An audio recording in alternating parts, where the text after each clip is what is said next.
السلام علیکم ورحمۃ اللہ وبرکاتہ۔ آج ہم ایک نہایت اہم اور روحانی موضوع پر بات کرنے جا رہے ہیں جس کا تعلق ہمارے اندرونی نظام، باطن اور قرب الہی سے ہے۔ یہ جاننا بہت ضروری ہے کہ ہم صرف گوشت اور ہڈیوں کا جسم نہیں بلکہ ہمارے اندر کچھ ایسے روحانی مراکز یعنی روحانی انرجی سینٹر موجود ہیں جنہیں صوفیاء لطائف کہتے ہیں۔ یہی لطائف انسان کو حیوانیت سے نکال کر انسان کامل بننے کی طرف لے جاتے ہیں۔ لطائف لطیفہ کی جمع ہے۔ سب سے پہلے لطیفے کا مطلب سمجھے۔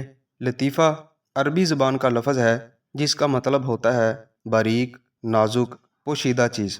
جیسے ہوا ہمیں نظر نہیں آتی مگر ہم محسوس کرتے ہیں، ویسے ہی لطائف بھی باطنی قوتیں ہیں جو روحانی سفر کے دوران بیدار ہوتی ہیں۔ اکثر صوفی سلاسل کے نزدیک لطائف کی تعداد 7 ہے، لیکن کچھ حضرات انہیں 9 یا 11 بھی شمار کرتے ہیں، جیسے سلسلہ نقش بندیہ مجددیہ میں۔ مگر ہم یہاں سب سے مشہور اور متفق علیہ 7 لطائف کی بات کریں گے جن پر اکثر صوفیاء کا اتفاق ہے۔ آئیے ایک ایک کر کے ان 7 لطائف کو سمجھتے ہیں۔ لطیفہ نفس، اس کا مقام ناف کے نیچے ہے۔ یہی انسان کا حیوانی نفس ہے جو ہمیں برائی، شہوت، غصہ، لالچ، حسد اور دنیا کی رغبت کی طرف لے جاتا ہے۔ یہی وہ نفس ہے جو ہر برائی کا حکم دیتا ہے۔ روحانی سفر کی شروعات اسی نفس کو قابو میں لانے سے ہوتی ہے۔ لطیفہ قلب، یہ دل کی بائیں طرف ہوتا ہے۔ یہ روحانیت کا پہلا دروازہ ہے۔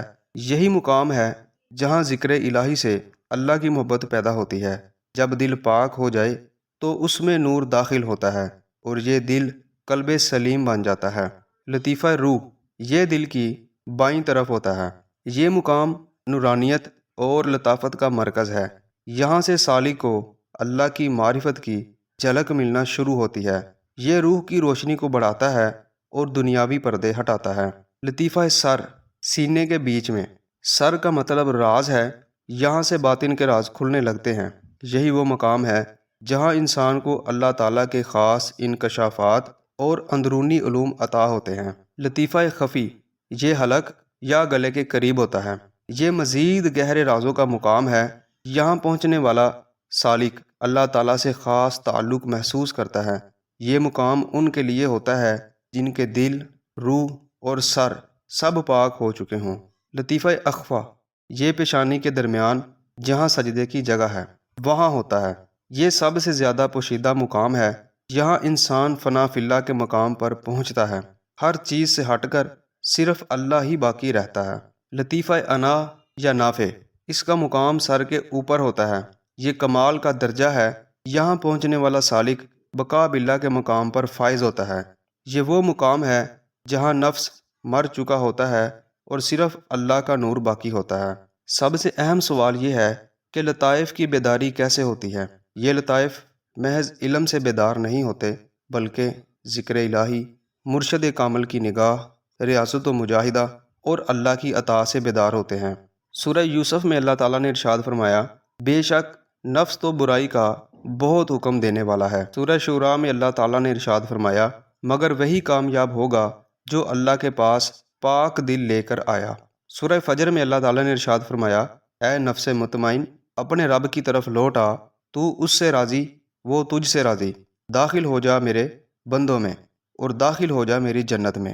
سورہ اسراء میں اللہ تعالیٰ نے ارشاد فرمایا، اور اے نبی، وہ تم سے روح کے بارے میں پوچھتے ہیں، کہہ دو روح میرے رب کا امر ہے۔ سورہ کاف میں اللہ تعالیٰ نے ارشاد فرمایا، اور ہم نے انسان کو پیدا کیا اور ہم جانتے ہیں جو اس کا دل وسوسہ ڈالتا ہے اور ہم اس کی شاہ رگ سے بھی زیادہ قریب ہیں۔ سورہ احزاب میں اللہ تعالیٰ نے ارشاد فرمایا، اے ایمان والو، اللہ کا بہت زیادہ ذکر کیا کرو۔